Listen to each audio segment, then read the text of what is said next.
City of Stevens Point Board of Park Commissioners meeting, recorded January 6, 2021.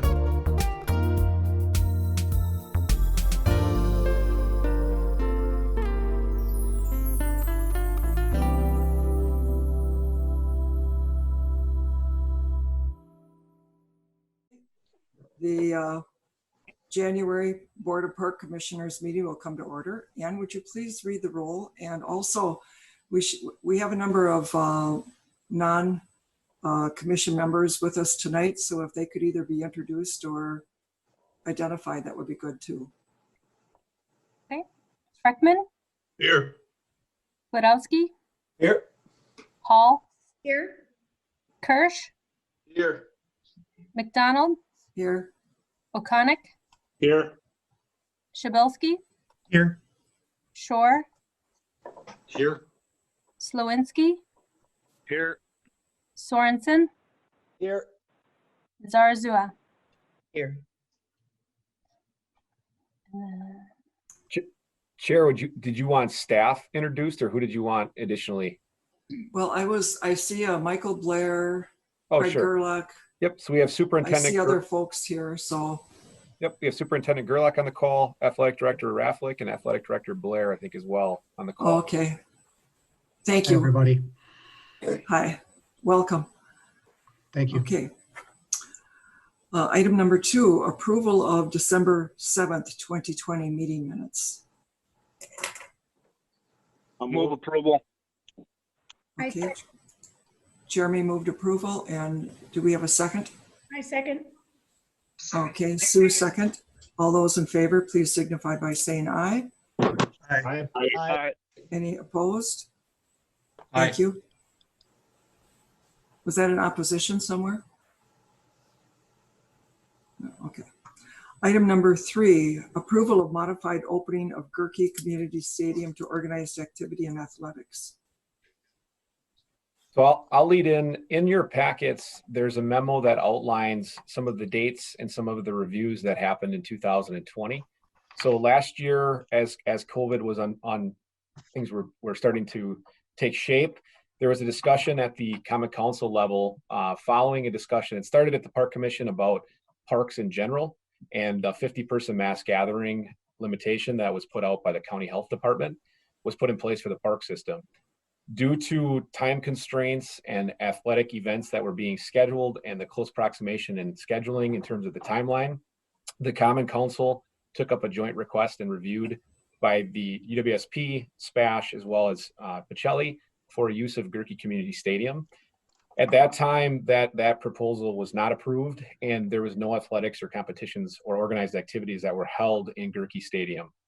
The reason this is back this evening is now that we've turned the calendar into 2021, we're beginning to look at some of the rescheduling of SPASH's 2021 or 2020 football season to spring football, which is something that many districts across the state did reschedule, as well as the track and field season that is coming, that is typically held in Gurkey. In addition, we do have organized tennis competitions that take place in Gurkey Park. I wanted to start the conversation tonight just referencing that the Parks Commission and the city is not part of the discussion in terms of will they play in Stevens Point. We own the facility. However, the school district, they've got ultimately they're reviewing and deciding whether they're going to play or not. And the superintendent and athletic directors could speak to that piece of it and how they handle that, as well as the WIAA and the different governing authorities and conferences, as well as athletics boards that are reviewing that piece of it. The role that we play, as we all know, own the stadium and the park in which those activities take place when they're home competitions. And we've been long-standing partners with the school districts and university for those competitions. So in reviewing, both the staffs from the school districts, university, and city staff realizes that there's no way that this can happen under a normal format. We all know that severe modifications, plans have to be a part of it, and that's been 100% agreement across the board. I'll give the school districts a lot of credit. They've already learned a lot since last year and continue to adapt and change with the athletics as well as their school and things they're doing for actual academics. And the athletic directors were very proactive in speaking with my office, going through different protocols that they're doing currently for some of the events and athletics they're doing right now. Where we're at in this process is we've identified both of these activities, or all three of them really, are not able to operate with 50-person restrictions in place. So because of the size of the teams, the essential personnel in order to pull them off, as well as medical personnel and some of basically, I'll define them as essential personnel, that threshold would have to be reviewed and redefined in order for those things to be able to be had this spring. We also know a lot of things in that environment have changed, or more updates have come out, and a lot more things have been opened in modified ways. In the staff's conversations, my recommendation to the Park Commission tonight, which is outlined in the memo, is that we would revisit this and ultimately lift the 50-person gathering restriction on that facility in a couple ways. Number one, because of the size of the teams themselves, the athletes, the competitors, if we define that to say just the athletes themselves and the essential game personnel, going back to the statisticians, the officials, if they have to have the coaching staffs, medical personnel, if we allowed them to work within their guidelines within the Portage County Health Department, as well as their governing authorities, the school district, the school board, we would then take on the responsibility of prepping the facility and renting the facility, which is what we do currently. In addition, we would serve as the governing authority in terms of getting the waivers together, the signatures in the front end, in which we would require them to still go through having the modified COVID plans, which they're already developed and are continuing to develop, monitoring that the protocol we're putting in place are still working and effective. And in addition, being able to see that if things are changing in the COVID environment, so i.e. if numbers would continue to decline, that this is going to be okay. If something would spike here locally, or the health department or the WIA or one of the governing authorities, state health department, would change the protocol or guidance that we're getting at this point, that could be reversed. In addition, if not, if say, for example, we realize that, okay, well, if we would go to say the 50 people in each stand, so parents could attend, or 25% occupancy, if that continues to work, that we could go through this spring season. So with that said, the memo on the bottom of it, we outlined, staff outlined, my recommendation is we would lift the 50-person restriction, go to essential athletes and essential personnel in the actual competition surfaces. The memo, I stated 50-person maximums. I would actually ask for that to be a 25% occupancy should the users ask. And the reason I say that is, it would, in a scenario where we're going to allow fans, it would be nice to allow the athletic departments and the districts to issue tickets to parents, for example. And the stadium itself holds well over 2,000. So being in an outdoor environment, if we were to say to go to 25% occupancy, that could be up to 200 in each bleacher. We'd still have ample social distancing. We'd be outdoors, and we could be contact traced, because the districts could handle the ticket piece of it. Again, they would work through that within their guidance and what they're seeing within in their conferences, as well as from the state. But that would allow the athletes, families, student athletes to still be there and not have to pick and choose which student athlete families could go. And it still allow us to be able to adjust if different guidance came out. So if we were told we should go down to 10% or up, staff could have the ability to work with those user groups. In addition, if that was agreeable from the Parks Commission and that would be approved, it would allow staff then to start working on our facility COVID plan, which we've already begun to develop, which would talk about how traffic would come in and out. When I say traffic, I mean the teams themselves, as well as anybody that would be going to the stands, cleaning the touch points, having facilities like bathrooms, things like that cleaned. And that would allow these competitions to be held. So as was referenced in the beginning of this call, we do have some representatives from the school district who could speak to if there's questions on maybe their protocol in terms of the athletic departments.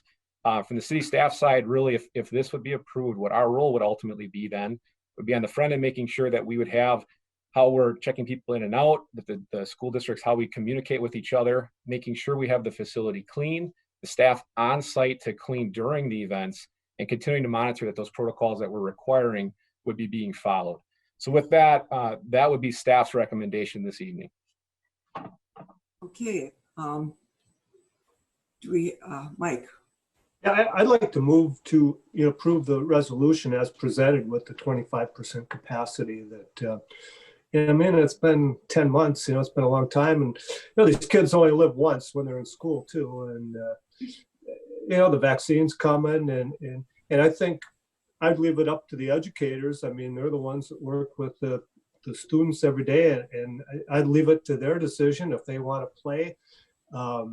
They feel it's, I think they're qualified to make those decisions a lot more than we are. So I would just soon let them get going and try something. Okay. I'll second that, Mike. Sue, did you have your? Yeah, I have a question for the superintendent or the athletic director. Since the SPASH has such tremendous girls and boys long distance teams, how will you do that with having cross country and track in the same in spring rather than having, since you didn't have it in the fall? Mike? Good question. With the alternate fall season that SPASH is about to enter into here, and with some of those sports starting mid-February, some starting early March, there will be a crossover of that season into the spring seasons, some 2 weeks, some actually 3 weeks. And so we're working through that right now with our coaches and coming up with a plan on how we can best serve our student athletes in order for them to do the sports that they love and not have to pick between, like you said, a cross country and a track, because those seasons will overlap some. So we are coming up with a plan on what we feel is going to be best for our student athletes at this time. I can't give you 100% answer on what that looks like right now, because we have a committee that will meet with coaches, administrators, and we're going to discuss this and come up with a way that we think is fair and enables our student athletes to be able to do both if they choose to do that. So does that mean that some of you, because you have some really outstanding people there in the girls and the boys cross country, does that mean that they could go to state in both track and cross country? Right now, the alternate season that we're going to enter into for our fall sports, it doesn't appear that the WIAA is going to have a full tournament series for those sports. And that would be cross country, football, boys soccer, etc. There will be what they are calling right now a culminating event at the end of the season, but it's not going to be a full-fledged state tournament. So that is the one downside of the alternate fall season, is our kids won't have a chance to compete for state championships in the fall, in this spring, in what there would be their fall season. But they will have that opportunity when they move into their spring sports, which start mid-April. Right. Does anyone else have any questions? It looks like Dan and the staff really put a lot of thought into this so far. Chair, I think So, Alder wait. Shore has his hand up. Oh, sorry. David? Thank you, Chair. Yeah, I would like to learn a little bit more about the plan and hear more from the superintendent. I'm really concerned about this. Even though the vaccine has started to be administered, come March, we're still going to be months from when it's really been available to people. And so I'm not as concerned about how we'll react or what will be done in the event of an outbreak. I'm most concerned about knowing that we will have an outbreak. So I'd like to hear more about what kind of testing there is. I'm aware as a faculty spouse, I'm aware that in the UWSP football program, there's been COVID transmission. And that's happening on campus where there's a lot of testing. So I know tests are you know, expensive. Is the program planning to take temperature of the participants while they're training? You know, I like I say, even if you take precautions, this is a sport where people are right on top of each other. Good Lord. So I have to. I want to be supportive because I, you know, I want to have confidence in the district and in the school board. Anyway, I'll leave it at that. If I may, I'd like to say a few words. First, I wrote a letter that I hope you all received probably a couple weeks ago, maybe a month ago, before the holidays. This is what I deal with for the last 10 years. Oh, goodness gracious, 10 months. I've become an expert in listening and learning about all the issues. Whether or not half of it is accurate is beside the point. I will say with a level of confidence that as a school district, we take this very, very seriously. We have been extremely proactive, and we have been extremely conservative as we've been moving forward. You'll note that last fall, we were the only school in our conference that didn't participate in fall athletics. The rest of our conference was alive and well as it related to fall athletics, including football. We didn't move forward for a number of reasons.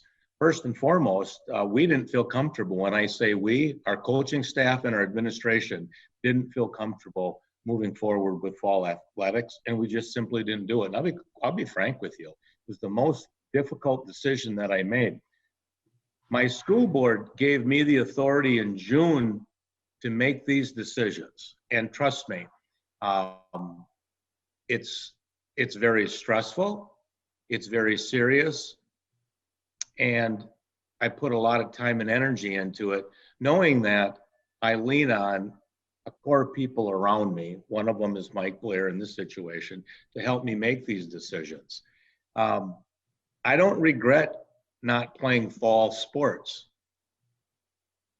In hindsight, I wish we did, only because it's behind us. But I'm not going to regret that decision. We didn't feel comfortable doing it, so we didn't. Quite frankly, I thought I'd get run out of town. My colleagues couldn't believe that I had the ability or the responsibility to make that decision. I had 2 emails from 2 very, very angry parents. That was it. Part of it is we've got a university in our backyard, and they weren't playing as well. And that has a lot to do with all of that. That said, the fall season went on, and it went on okay. You know, there were shutdowns. Wausau, I don't think Wausau East or West could even finish their football season and whatnot. And there were you know, some successes and whatnot, and maybe some failures along the way. Then we stepped into the winter sports season and firmly made a decision. We are going to participate, and we're doing that right now. We're playing basketball, we're swimming, we're wrestling, we're playing hockey. We're playing hockey in the city arena, and it's going okay. There's a fair argument that playing basketball indoors probably is more at risk than playing football outdoors. So here we are in a situation where we made a decision last fall to not play fall athletics rather than take advantage of the WIAA alternative fall season in the spring. And so we made a decision that we are going to participate. The question is whether or not we're going to play at Gurkey. We're going to play football in March. We hope to play our home football games at Gurkey. If we can't, we'll find another site to play on. It's as simple as that. I'll argue that playing outside is much less of an issue than it is playing inside. I think common sense can tell you that. We all know that all of this is a risk. We're bringing students to class every single day now. 4 days a week in the elementary, hybrid 2 days a week at the high school. I'm criticized every day because we don't have every kid in every school all day long. I'm criticized every day because we don't have 100% virtual. This is so split down the middle. It runs right with our politics, right down exactly where the Georgia runoff was today. It's 50-50 either way. We're making decision what we think is first and foremost in the best interest of the students as it relates to health and safety, and then their development. Kids need activities. Their mental health, their social health, their emotional health is as important as their physical health. And we need to have these kids be involved with athletics, as we do need them to be involved with the arts as well, all the co-curricular activities. These kids are missing out. And we are seeing that they're suffering, they're struggling, they're depressed, their anxiety levels are going up. Take a look at the suicide rates throughout our country. Kids need to be involved. So we're very interested in getting our kids involved. There's a risk with everything we do. There's a risk bringing kids to school on a regular school day in the bus every single day. So we're asking that we have the variance for the 50 number of 50 participants or people within an area at Gurkey, because as was stated earlier, with our football team alone, it will surpass that. We're also going to put a request in to have our graduation at Gurkey down the road. Of course, that's another issue, yada, yada, but we're asking for some help. Now, granted, this has to go to the council, and I'm not sure what they'll do, but we would love to be able to participate in our alternative fall program at Gurkey this spring, and our families would greatly appreciate that.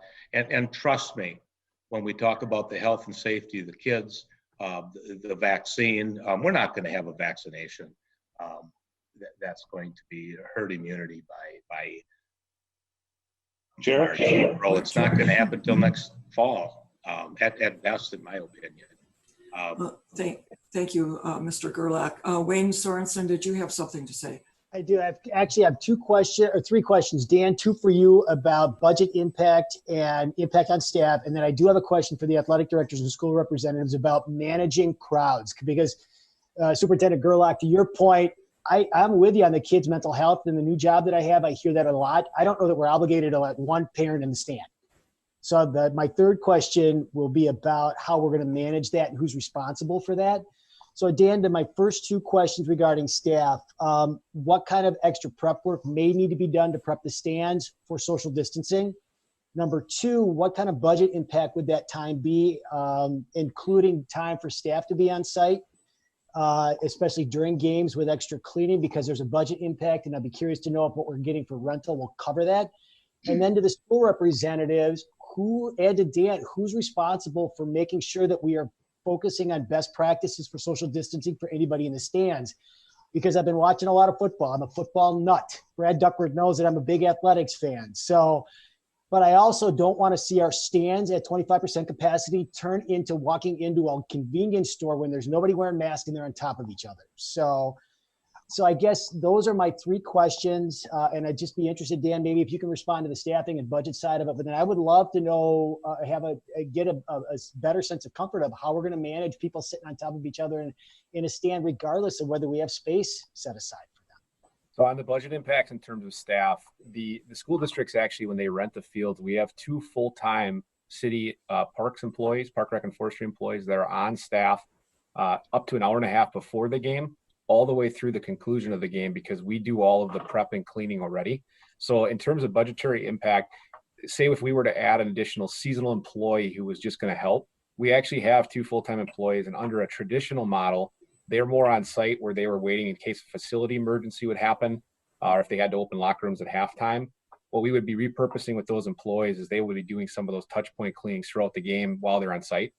So we do not anticipate, because of our model already where we had those full-timers there, we do not anticipate a bunch more, because we would have 1 employee on both sides of the stadium that could help with those additional cleanings.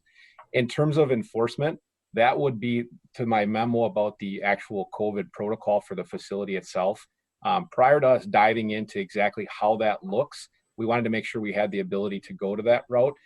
Similar in the Willett Arena, I'm going to use that as the most recent example because we are playing, to the superintendent's point, we do have high school athletics hockey in the KB Willett Arena with the 50-person, we're calling them basically crowd pods.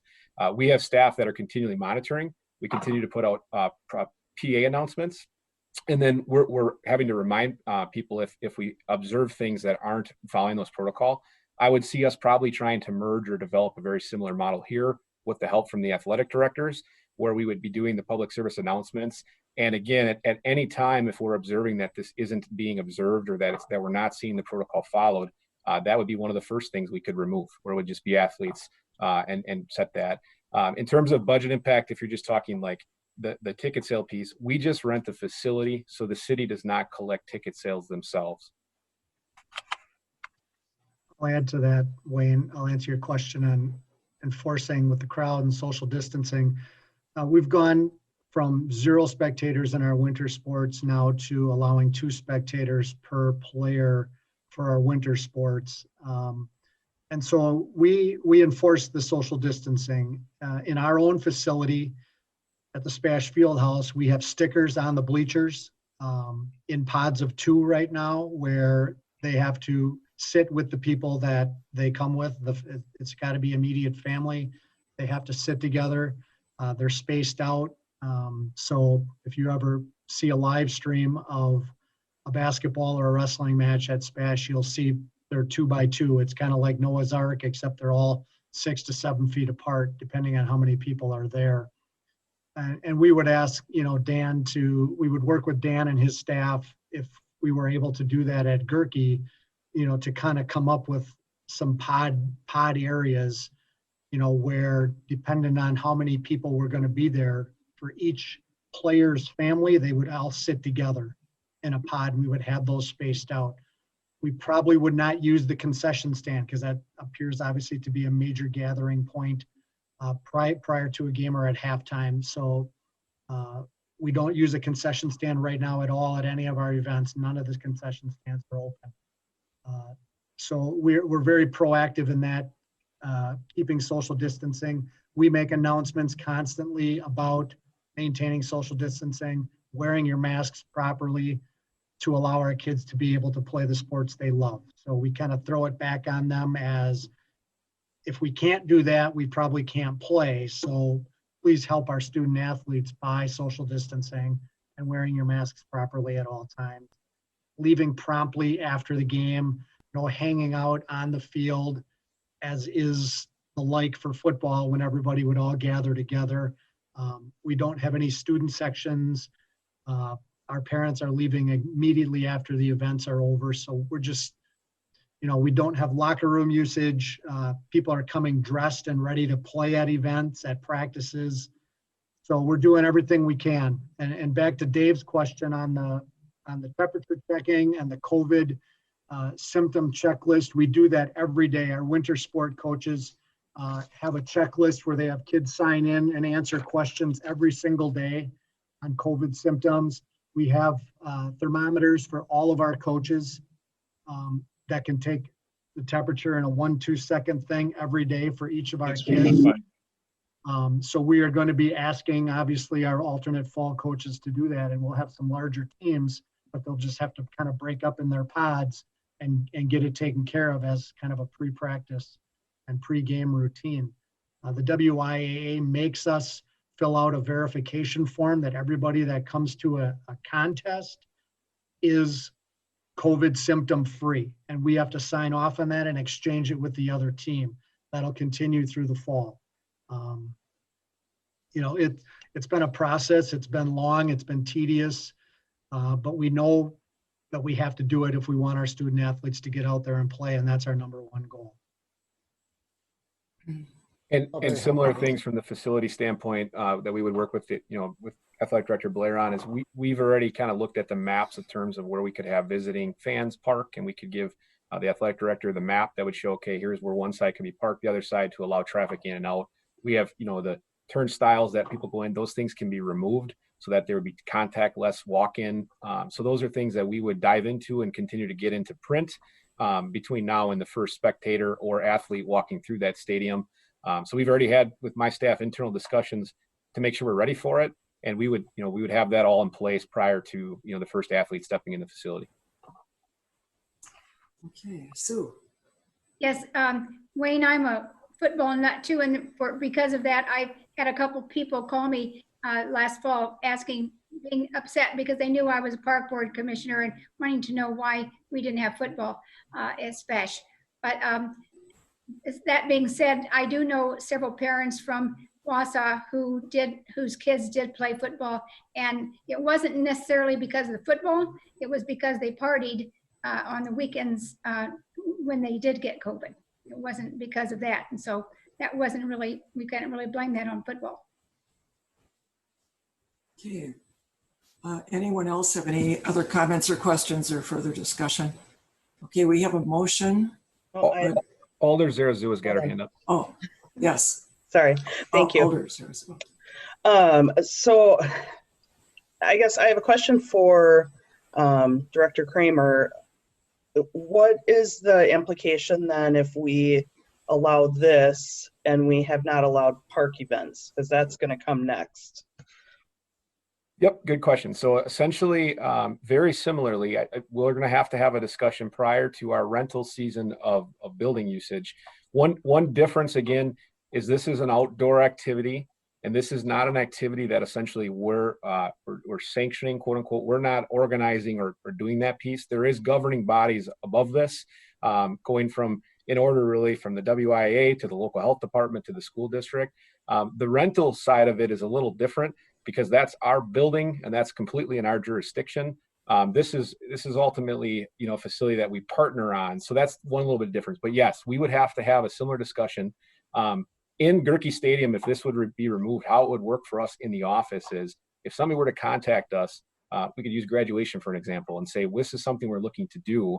This protocol we're talking about would be what we would implement for them. So if somebody called and said, we want to put 1,000 people there, we would have to revisit that and say that's not within our restrictions right now. That 25% we're talking about is about 400. That's where we're at. So this is not taking the ceiling off. Everybody realizes we have to be completely diligent here and safe, and that isn't full capacity, and no one's really looking at that. This is more so saying we started at 50, and we did. That was where things were at that time here locally. But a lot of things have opened in a modified approach. This is a slightly more flexible approach within the guidelines and the best information we have at our hands right now, to try to implement it so that our student athletes have a place to go. Our facility is used for the user groups that do need it. And also, so, football is going to happen. So that essentially, if they're going to be in Stevens Point, that they're in the safest facility we have, underneath the best guidance from administrators and coaching staff that we have, not having to go retrofit a facility down the street or in another community. So the lodge rentals would have to be something we'd visit probably in the next month or the month after. Okay. What is the current health department recommendation as far as gatherings that are outdoors? Do you know? In terms of so in terms of the guidance, when we met actually back in the fall already on the football field back in August, at that time they had already said that football and athletics for the high school was allowable. So essentially, my office has not received any further guidance to say restrict that number more. That's in terms of football organized competition, that's the last guidance we had gotten, is already back then that they said this was an allowable activity. Okay. I just want to speak to, some of the things that have been mentioned. I was a football mom. I have 2 kids that went through SPASH football. I understand how this really hits home for a lot of people. And talking about mental health impact and all of that, like COVID is messing up everyone's life and has been for 10 months. This has just been a really difficult thing, but I don't feel that we necessarily can just say, well, go ahead and do this because there's other implications. Like, we're not solely responsible for people having this space to exercise in and have a team approach and all of that stuff. That it's important, but I don't feel that it should be, if we don't support this, that we're the ones responsible for that. I think we're talking about how to make sure that our community is safe. And people are dying a person every 33 seconds in the US. Like that's what they said in the Police and Fire Commission meeting yesterday. Like this is still a very serious thing. And I know things are better.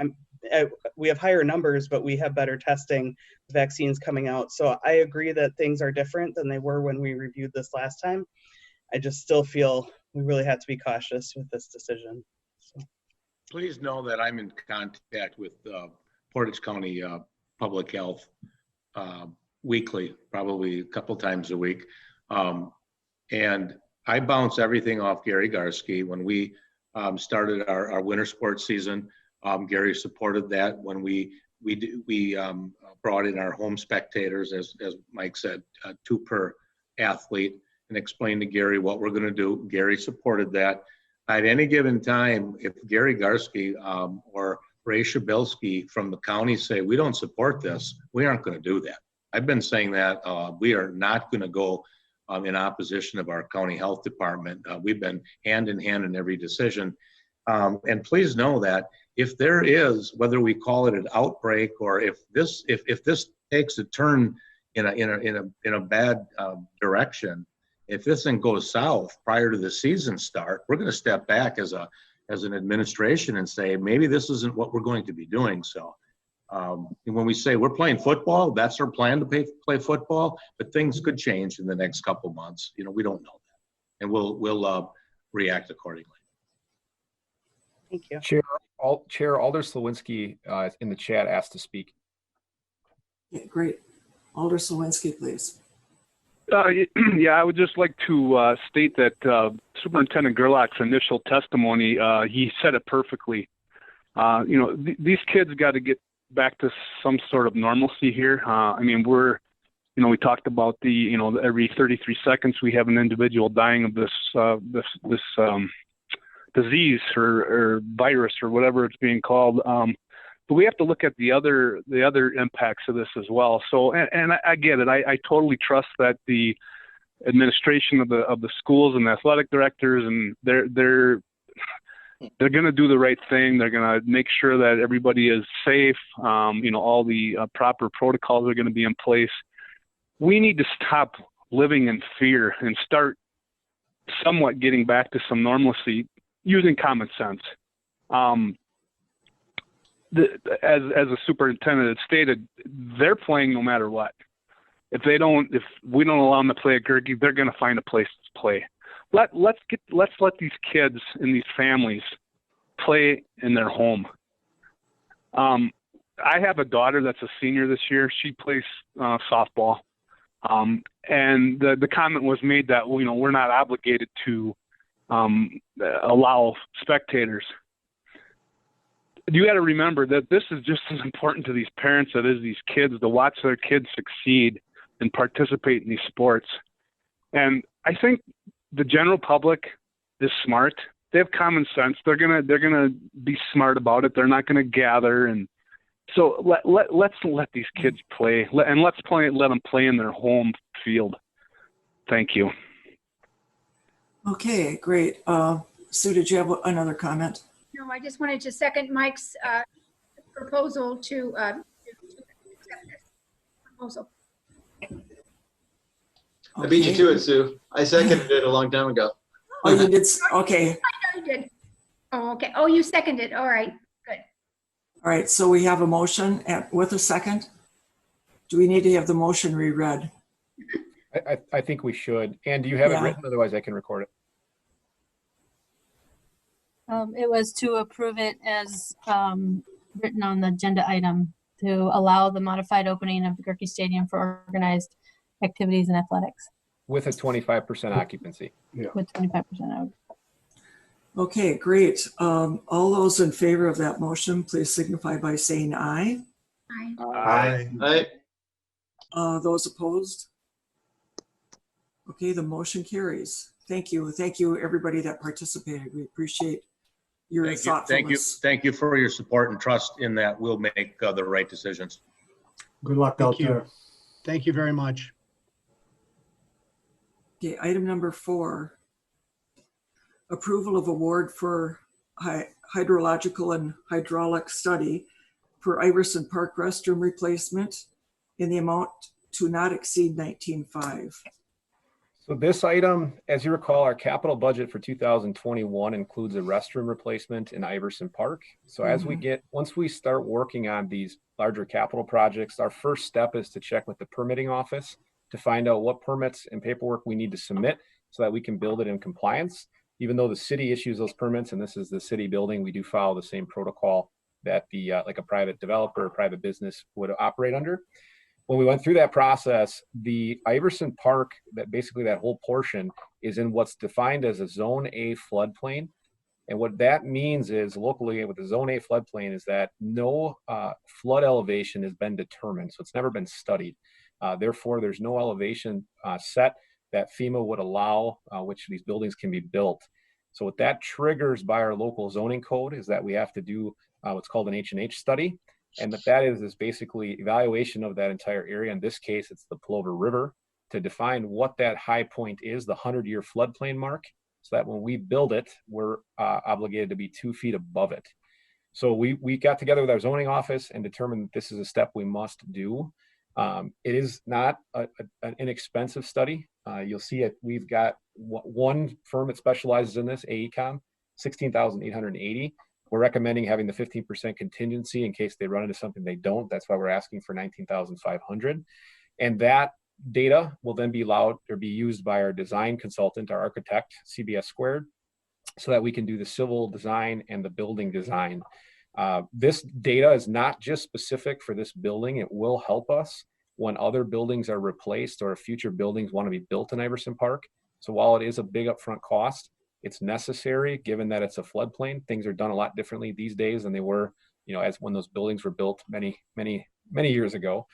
So staff is recommending that we move forward with AECOM and award that contract with the $19,500 maximum, including that contingency. Great, thank you, Dan. Oh yes, John. I'll make a motion to accept as the statement. Okay. I heard somebody second. I did. Oh, okay, that was Sue. All right. Discussion. Any questions, comments? Yeah, I do have a question. So the elevation of the restroom possibly have to be elevated. Is that the thought of this?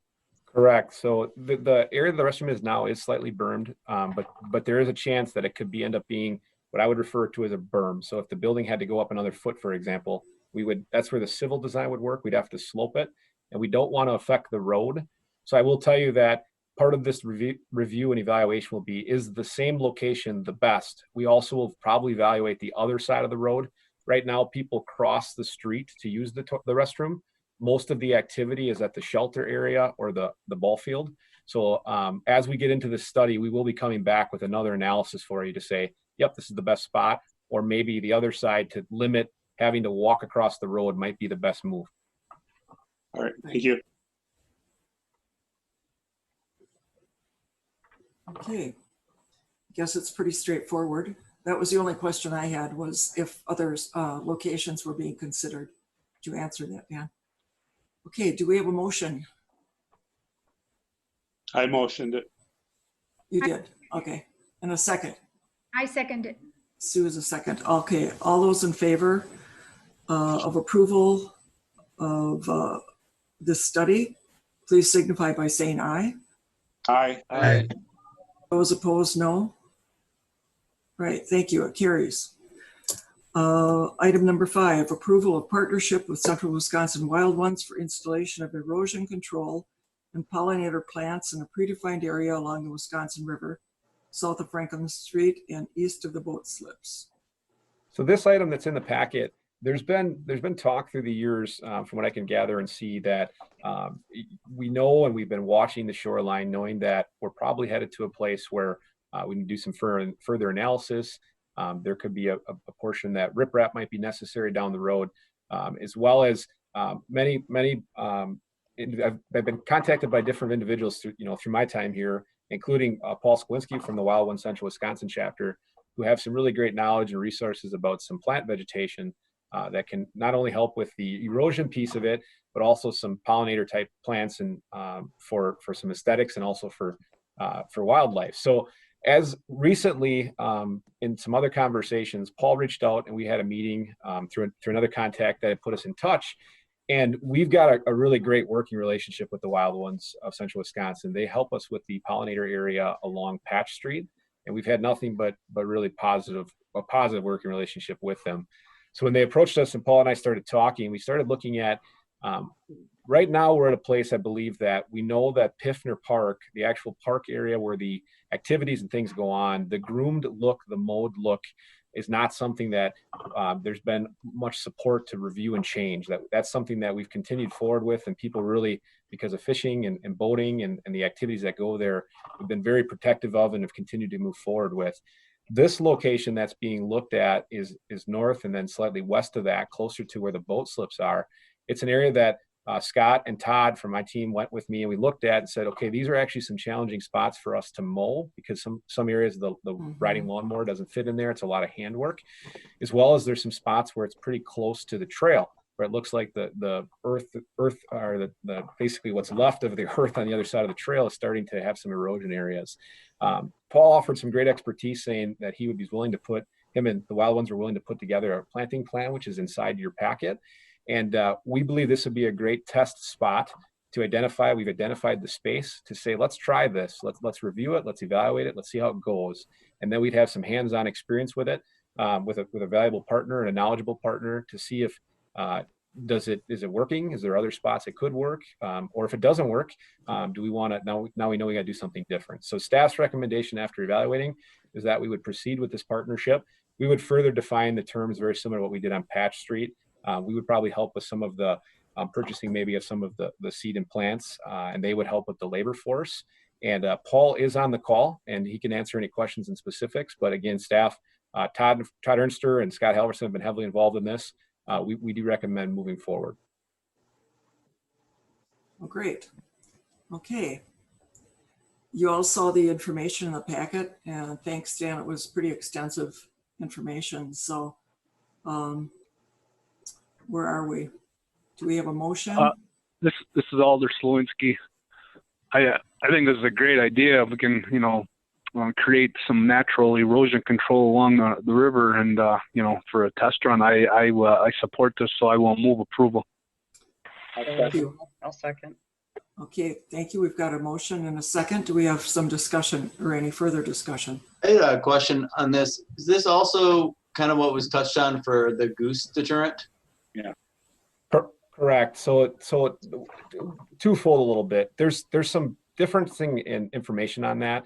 Enough area, so the width and how much and the height plays a role. This is very similar to what we would be needed because of you move 50 feet over, the geese can go around it. It's probably not going to be enough to say that the geese are, I can tell you confidently, the geese are going to be down there. But yes, enough of this done in the correct manner with a wide enough area. But because our shoreline is so long, we did have our deer committee. We had a wildlife biologist on that did a report. You recall we talked about that back when we were reviewing the geese items like a year and a half ago. I had mentioned that the narrow buffer and then that length, that native vegetation likely wouldn't be enough to keep them out. But yes, this is along that same line. I can expand on that a little bit. This is Paul. I'm the president of the Central Wisconsin chapter here. I'm also an aquatic botany instructor at Stevens Point and an aquatic biologist at the university. The design here, we certainly considered erosion to be the primary concern here, and that's what we were trying to address mostly with this design. And then the maintenance headache that's currently there with the hand trimming that goes on. The geese, like Dan said, that you probably won't see geese within 50 feet of this garden. It's not like they're not going to be at Piffner anymore because there's plenty of shoreline and open space for them. They don't like being near a lot of tall vegetation or a lot of any kind of vegetation because they don't know what kind of predators might be hiding in there. So they tend to be in these wide open spaces where they can see for a long distance. I would expect that the trail will be pretty free of goose poop around the garden area, but there's still going to be in other parts of the park for sure. And this may be a pilot that everybody really enjoys over time, and we want to expand further down the shoreline, and that's fine. we're happy to help with that in the future. So it's an area that we sort of talked about as maybe a good spot to start, and we'll see how it goes. And if people are supportive of it, then we can continue down the shoreline and see more improvements. Also, Dan mentioned the riprap real quick. If riprap was installed in this area later on, it's not like the garden is going to impact that at all. Riprap could still be added to the site. It would further reduce erosion. If you can reduce, there's two ways to stop the erosion, really. One is to hold the shoreline together with fibrous roots of various plants. And the other way is to decrease the wave energy from getting to the shoreline in the first place, which is where the riprap would come in. So they could work together if we decide to go that route. Great. Okay. We have a motion and a second. Any further discussion? Okay, seeing none, all those in favor, please signify by saying aye. Aye. Aye. Any opposed? All right, great. Thank you so much, Paul. We'll look forward to seeing this. Thank you. Okay, item number 6, approval of award of tree cares quotes for 2021. Tree care quotes for 2021. Todd, do you mind taking this one? Yep, I got it. We submitted for quotes to 4 companies in town that have expressed interest in the the contract in the past.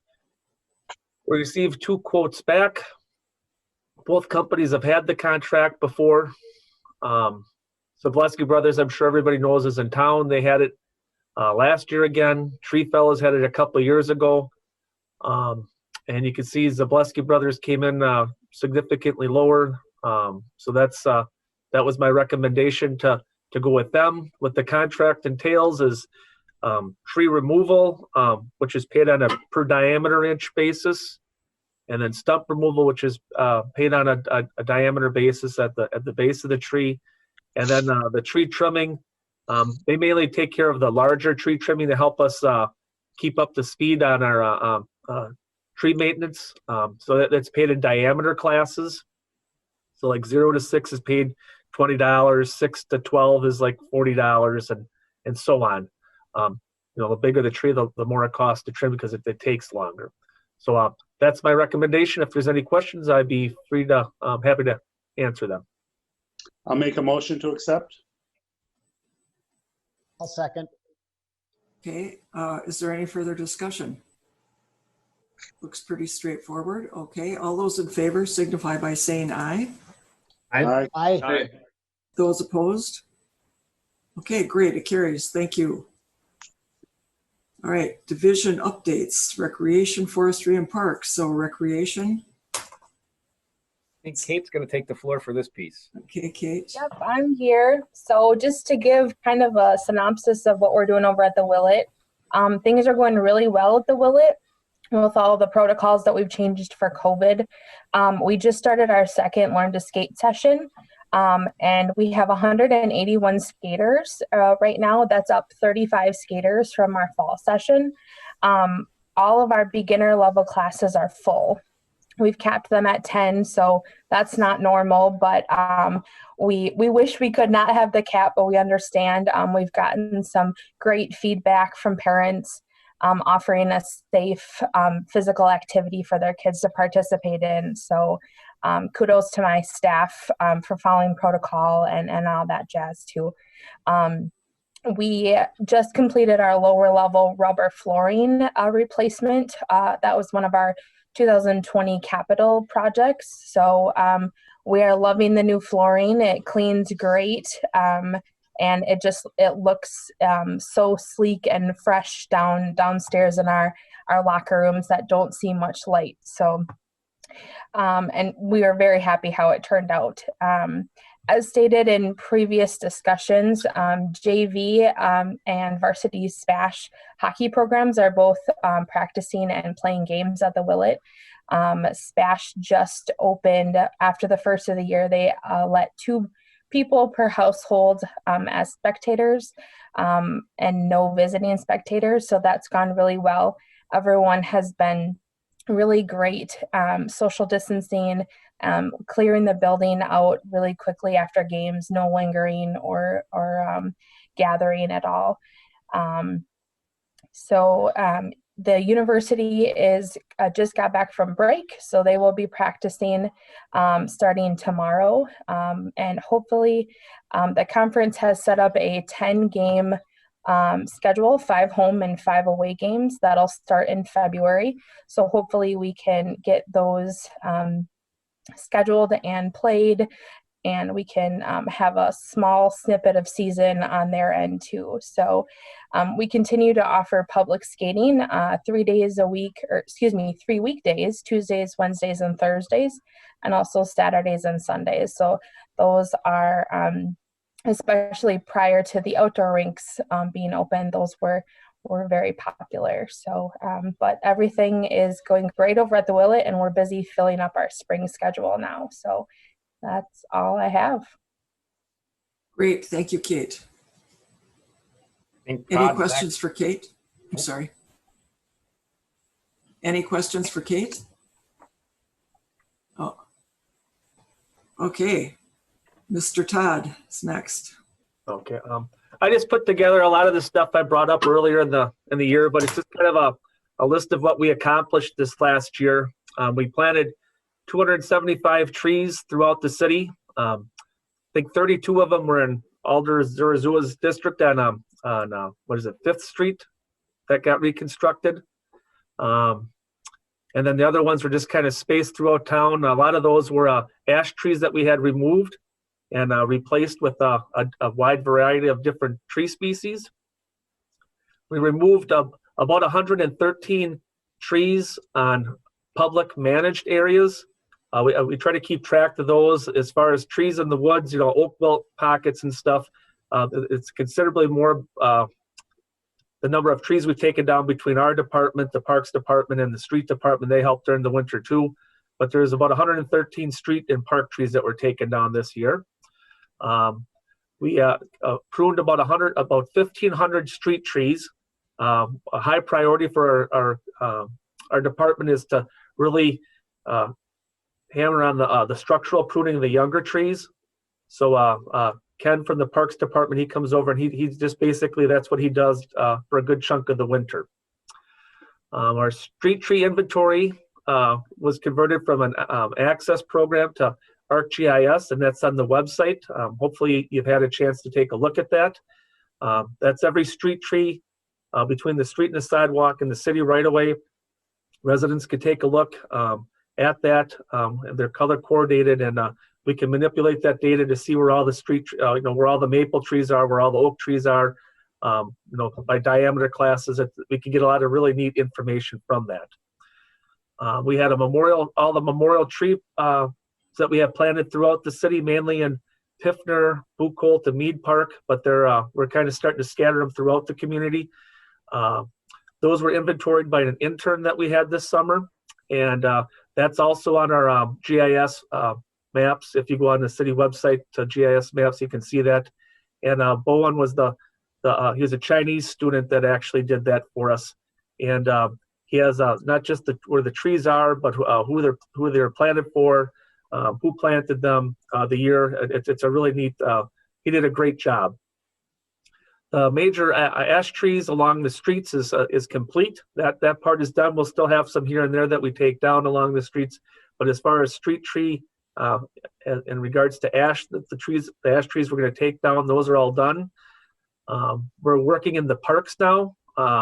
We just got them taking down a bunch of ash trees in Mead Park. Those will be replanted in the spring, but I'm hoping by 2022 that we'll be done with the majority of the ash tree removal and ash tree replacement with that. We injected about 350 ash trees, the ones that we're going to keep. That was in conjunction with what we did privately through a private company, True Green, and what we did in-house. This year, just this winter, I started marking our first ash trees on private property, condemning them if they were dead or starting to break apart. I'm mainly targeting large ash trees that are along the right of way, that if, when they do start to fail, that they don't fall into the roads or onto the sidewalks. So we'll be noticing a lot more of that in the next year or two. We did a prairie planting in Kazakusky Park with the Audubon Society. We received that was with a grant that we got through American Transmission Company. And now this year we applied for another grant through American Transmission Company, but this was for tree planting that's to occur at the new Emerson Park site, and also for some fruit trees that we're going to be trying planting in the Yolga Disc area, and also in the new Buchholz Park Green Circle Trail that runs adjacent to that. We inspected at least monthly, all of 26 playground sets that we had, and I just want to note that the surface on Cash Playground is coming to the end of its useful life, so that's something that we're going to have to address. We just got done talking about sporting events and events that were canceled due to COVID. One good thing is we were able to do a lot more intensive turf management, like in front of the band shell out at Zenoff and our other ball diamonds. We were able to aerate those at least another time or two and get more seed down, so that they should be in really great shape come next spring. We were working with TDS. That was our big construction project that we had this year. We're still monitoring that. They're not done with that yet. They'll be working throughout the winter. So we're keeping an eye on them. And they seem to be, there hasn't been many problems after the initial discussions we had. The street reconstruction projects and sidewalk infill program. The sidewalk infill program, that's starting to cause a little more discussion in regards to street trees. We're starting to fill in areas that we never had sidewalks in before. So we discussed with the engineering department. Typically on a 60-foot right-of-way, we're supposed to plant trees at 21 feet off the center line. But now that we put the sidewalks in, we thought we had that addressed with that. We're going to actually try to move those trees over another 1.5 feet. There's more room in the right-of-way, so we're not affecting the roots as much with those with the new sidewalk installation. And that also it should deter sidewalk upheaval in the future, because the tree will be farther away from the tree. There's 117 new trees that we have ordered due to the road construction that took place in 2020. We're going to be putting that in. And I just wanted to commend Dan and all our managers, Scott and Kate and all of us, that we were able to work through the whole COVID thing this year and had limited interruptions with it. So that's my 2 cents. And what do you do in your spare time, Todd? Yeah, well, the guys keep us busy. Thank you very much. Welcome. Okay, and then Scott is next on the parks. Yeah, right. So this winter so far has been easy on the furnace, but not so conducive for making winter sports areas. But the team has really been doing a great job of doing what we possibly can. The ice rinks, we started to do 2 shifts for flooding in late December to get the downtown rink going, get a start on Gurkey and Iverson. And by Christmas, people could skate at the downtown rink, which was a plus.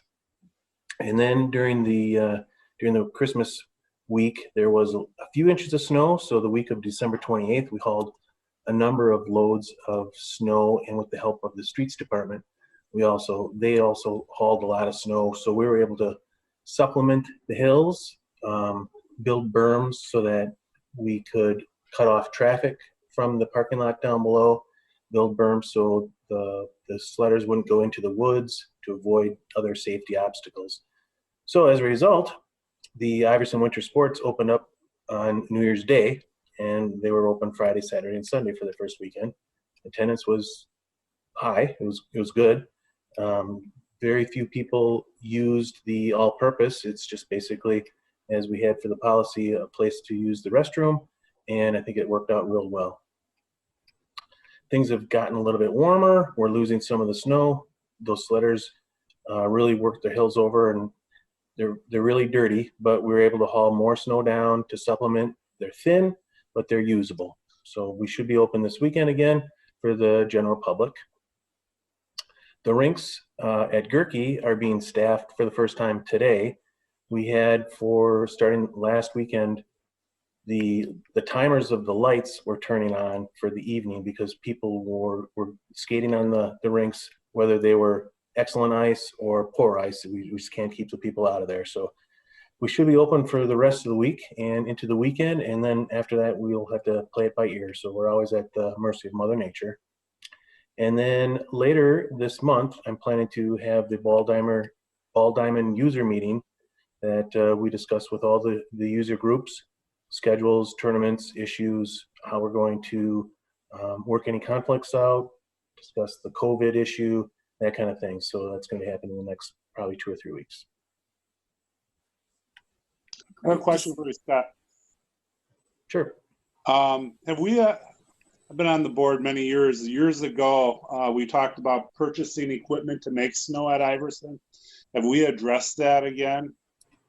Or is the equipment at Standing Rocks, I understand they're not skiing nor using it there. Would be a possibility of getting something like that? I think it's going to boil down to how much it costs. I think from the people that do have the snowmaking equipment, and this is years ago, and we kind of just let it go because it was the expense of it. It's actually, when we have snow fall, it's pretty reasonable for us to haul snow in rather than make it. If we were at the point where we had no snow and it was cold, it's something we could consider and revive again. But because Iverson is such a small hill, a small area, it's easy to haul snow in, groom it, versus making it. I just wonder if we're still looking to buy one, if one of these outfits is going out of business or whatever. I mean, if that's still an item we're looking at. Yeah, something falls in our lap and we get a screaming good deal and we can afford it, I think we should look into it. I haven't heard of anything like that, but it's certainly a possibility. I mean, would have been nice to have snow before, but obviously the temperatures weren't conducive to it before Christmas, so make it. Thank you. Have you gotten any feedback regarding the toboggan hills? Or toboggan slide, I should say. Not too much. I think everybody's pretty well understanding that people, our staff, have to be really close to the park patrons to make it work. And that was explained by our staff that was down there, that hey, we're not able to do that in a safe manner. I'm sure it's disappointing for many, but it's also hopefully understandable for everybody. Very, very much so. Great. Okay, anybody have any questions for any of our managers of the various areas? I hope I didn't demote you by using manager title. Okay. Okay, Dan, any more comments on that, or can we move on to the director's report? Sure, we can blend them. I was just going to add, as you can see, the department with the division heads between Kate, Todd, and Scott, you know, it's on a normal year, it's busy. There's a lot happening. You throw COVID into the environment and all the planning and time and different resources. I've appreciated them coming to these meetings. You'll see that they're going to be coming most likely every other month or so throughout the year to kind of give these updates. You can see how busy our department is. And again, I get on a lot of calls and I help with pieces of it, but the department doesn't run without those divisions and without, you know, Kate and Todd and Scott's efforts. We would be, it's why our department is so great. So kudos to them for everything they do. Their teams obviously are all stepping up to the call. And I'll tell you, we did have some challenging times this year with COVID, and the management team and Ann included within our office, we were able to kind of weather the storm and keep pushing forward because of everybody's willingness. So I think the Park Commission, you guys have been incredibly supportive. We appreciate that as well. And the staff has really answered the call trying to adapt. So with that, I do have 2 updates on my report I wanted to just mention. And one of them is a real quick item just on a paid internship. I went through the University of Wisconsin lacrosse. Don't hate me for it. I know UWSP's right here, and but that's where I attended. And quite a few people in the municipal government roles in park recreation forestry go through that same program I went through. And they have a really extensive internship program that our department has not necessarily utilized before.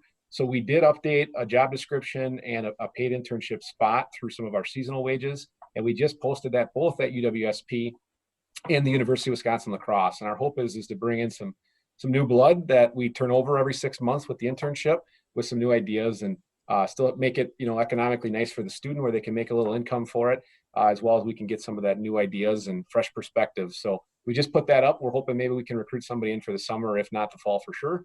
And I look forward to hopefully bringing intern to these meetings in the future so you all can get to know those people through hopefully many years. So the second item, and a much more larger item that I want to display here, is the Plover River Crossing project. And I was looking back, I don't know if this is, other than me referencing it, if it's ever been shown to the Park Commission, but it's at a place and it's been discussed enough at the city level. I believe the Park Commission needs to be aware of it, because as this thing gains steam, and when if and when it comes to fruition, our department will certainly play a large role in maintenance and ownership of it. So I'm going to very quickly, and I'll try to keep it high level, but I'm going to show a map of what the Plover River Crossing is. This is the map and the area. Gala Road is right over here. Target is over here. Remember, my cursor is. This is Hoffmeister Drive and Rogers Park, and here's the green circle. The project that's titled the Plover River Crossing is an idea that's been around for quite a while. When I say quite a while, going back many years, in which a bridge is desired to cross the Plover River to try to connect the east side of the city. There's Town Hall over there, obviously the county, into the west side of the city for a safer crossing across I-39, as well as access to the Green Circle Trail. About this time last year, I'll call it an informal group kind of started to form, which consisted of several city staff members, a couple retired former directors, you know them both, from parks departments, both county and city, as well as some DNR personnel and residents in the city that were versed in these type of projects. And the discussion started just about, could a connection happen? I'll spare many meetings, many discussions. If you fast forward to today, where we're at with this process is the city council, the city finance department, or I should say finance committee, has been reviewing this project and talking about what financial resources the city is going to put towards it at this point. What's happened is there's a few private property residents that would play a role if this preferred route, which is what's called the Benz Lane route, would be accomplished. So if you ultimately be able to go down Benz Lane, connect, roll back into some public property, cross with some boardwalk, and get onto the Green Circle, that route involves some property acquisition, and ultimately that process has been authorized, and there's some more investigation, negotiations, things that are ongoing to see if that route is actually something that can happen. In addition, because the route is being further developed, the first conceptual design as well as preliminary documents setting this route up for a potential grant application in as early as January of 2022 has also been authorized. So what this project looks like at this point ultimately is if land acquisition and route is formalized, which is likely to happen here in the next few to several months, and if the design continues to move forward with how it's been authorized so far, a grant application is likely to happen at this time next year. And if that happens, this project, if successfully awarded the grant, there's probably a fundraising component.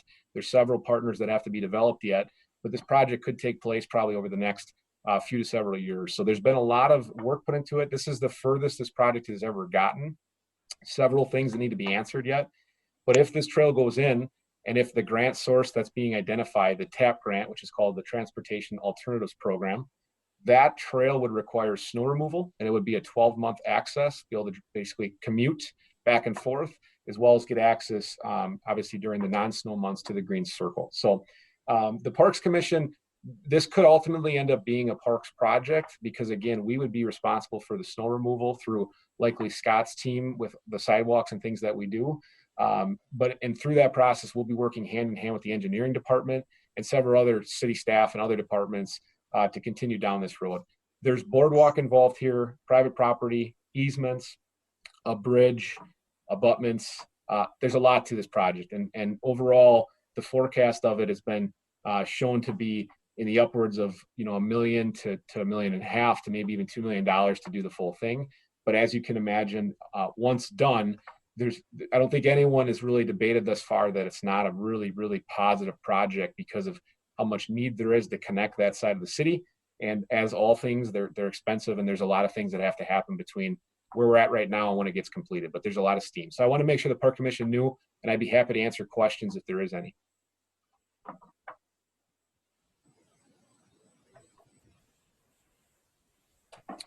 Other than that, that is my report. Thank you. Okay. All right, if there's no questions for Dan on this particular item or other items? Okay. All right, let's look at adjournment. Can we have a motion to adjourn, please? I'll motion. Mike so moved. Okay, and John second. All those in favor signify by saying aye. Aye. Aye. And those opposed? Okay, we're adjourned. Thank you very much. Good night. Have a good night. Have a good night, everyone. Good night, everybody.